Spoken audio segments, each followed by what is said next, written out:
Hi, this is Daria Piano. Welcome to my Fundamentals of Piano Playing series. This video is for all piano and keyboard players who want to understand how our bodies communicate with this instrument. And it will be particularly useful for the beginners who want to develop good habits and proper technique from the start to achieve maximum comfort and efficiency of movement when playing. Let's discuss pianistic apparatus. That's a fancy word, but what does it mean? For us pianists, it means the equipment that we have to communicate with the instrument, to use, right? What do we have to use? We have our bodies, we have our mind, and we have our soul. And it also defines what kind of movements do we need to perform, how exactly do we communicate, and in order to make the sound. So what do we have as an equipment, and how do we use it at the piano? This is what pianistic apparatus really means. If I were to describe piano playing in 2 words, that would be weight transfer. It's really as simple as that. It's about transferring our weight all the way from our back, through our arm, to our finger, and then to the key. Then transferring it between the keys, replaying multiple, and then releasing that weight. It's very simple. But if you want to achieve a beautiful sound that has plasticity and you want to shape it the way you like to hear it, then you need to really understand first the plasticity of movements by the piano. How do we usually tell a mature pianist from a beginner or a professional from a self-taught amateur?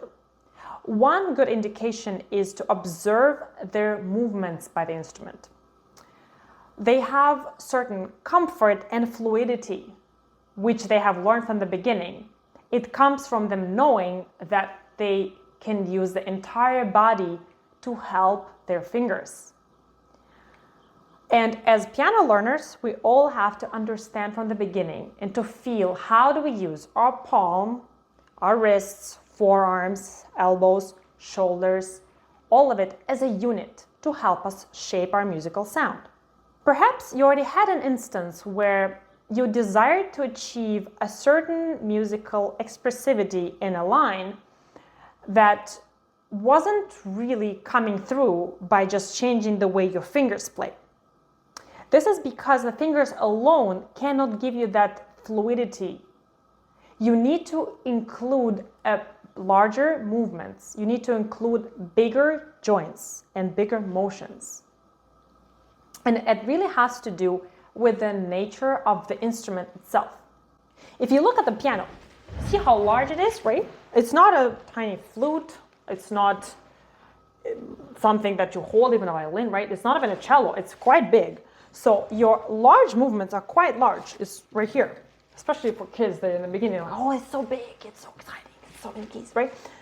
For an adult, it's not as big, but still, it's pretty large. So we need to learn these large movements and really be comfortable with them.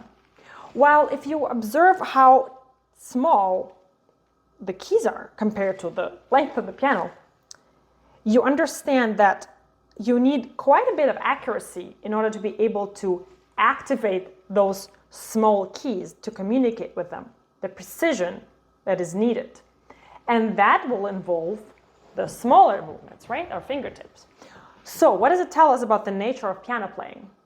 It tells us that we really need to master both the macro movements, the large arm movements, shoulder movements, elbows and everything, as well as the micro movements of smaller joints.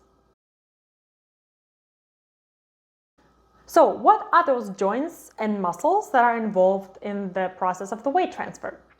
First, we need to really understand where the fundamental of sound stems from. And it really comes from the way we sit at the piano. As simple as that. And I will show you the proper way to position yourself at the piano so you can own your piano space and be comfortable with it. The foundation of your sound comes from the way you sit by the instrument. First and foremost, we need to remember the 3 pillars. One is our feet. One is our backside that's sitting on a chair, and one is our hands and fingers. These are the 3 points of the weight distribution that we have to keep balanced. How do we sit? Important thing is to keep your feet sturdy on the floor, or if you can't reach the floor, you can use a step stool or something solid for your feet where they can actually feel supported. You can't be sitting like this, like that, like over here. That's not good. Okay, so make sure that your weight, some of your weight is over here on your feet. Second thing, how do we sit on the chair? You sit about a middle or slightly towards the front of your bench. Picking a comfortable bench is important. Make sure it's not too stiff or it's not too soft where you sink into it so much. And important thing is for the bench to be adjustable if possible. If it's not possible, at least it can be low, but you can increase the height by putting some books or pillows or some extensions for your stool to go higher. The height of the bench should be so that your arms are in line with the keyboard. Your elbows are in line with the white keys or slightly above. It is very important to not sit too low in such a way where your elbows are below the keyboard. Some pianists do sit quite low, but that's exception. So please take as a rule in line with the white keys or slightly above. I myself sit a bit lower than others, but not to the point of that too low, right? Another thing, you need to have about an elbow room between you and the keyboard in order to be able to maneuver comfortably in all directions, and that it just provides you with the natural space that you don't feel confined or strained in front of the piano. If you sit too far, it's just too far to have enough length to even put that weight there, right? Or try it. Sit too far, you see, you will feel how little weight you get here. If you're too close, on the contrary, it's just not comfortable to move anywhere. Like this is not enough, right? So somewhere about an elbow room. Again, there is some wiggle room here and there, but don't sit too far and don't sit too close. See how that weight of your body is distributed. That should be an indicator for you whether it is a good position or not. And your elbows themselves, they should be naturally next to your body, slightly outwards. You should not be into your body like this and should not be too far where it seems unnatural, where it feels unnatural, right? Please get back into a habit of keeping a straight back and a good posture. It's just generally very good to keep good posture, but it also will prevent some kind of discomfort if you sit, especially for a few hours, by the piano. So make sure you have straight back. And sometimes we move our torso sideways, front and back, when music becomes more complex, or if you need to reach a far end of the keyboard and your arm extension is not enough. So if I had to go here maybe with the left hand, I would have to slightly lean. And sometimes, of course, you see pianists moving their bodies, me including, just in an emotional way. And that's all okay, as long as it's not going against the nature of our pianistic apparatus. So, for example, sometimes I notice myself lifting my shoulder. That's against the natural position because that actually removes the weight. So you have to be careful and monitor what movements are taken away from your weight transfer. Do not indulge yourself into unnecessary torso movements. That's how I would summarize it. It will take away from the control of the sound that you're making. Your shoulders should be relaxed and always down. Imagine like you were wearing a backpack that's pulling you towards the ground, right? And shoulders should never go up when you play.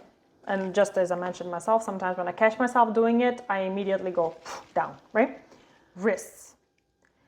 Wrist is probably the most important joint, which is responsible for majority of our pianistic movements that we're doing, from the very simple to the very complicated techniques.